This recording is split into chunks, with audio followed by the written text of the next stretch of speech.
রামগোবিন্দ গোস্বামী তার গর্ভবতী স্ত্রীকে নিয়ে নৌকা করে যখন শান্তিপুর থেকে কলকাতার দিকে যাচ্ছিলেন, নৌকা শ্রীরামপুরের কাছে এলেই রামগোবিন্দ স্ত্রীর প্রসব বেদনা উপস্থিত হয়।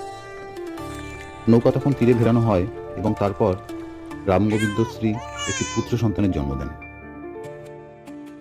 সেই সময় শ্রীরামপুর ছিল শেওড়াফুলির রাজাদের অধীনে এবং ঘটনাচক্রে শেওড়াফুলি ছিল পাটুলির রাজাদের কাছারি বাড়ি। শেওড়াফুলির রাজার রাজত্বে পরম ভাগবত শ্রী রামগোবিন্দ গোস্বামীর পুত্র সন্তানের জন্ম হয়েছে শুনে তৎকালীন শেওড়াফুলির রাজা মনোহর রায় এই সম্পত্তি রামগোবিন্দকে দান করতে উদ্যত হন।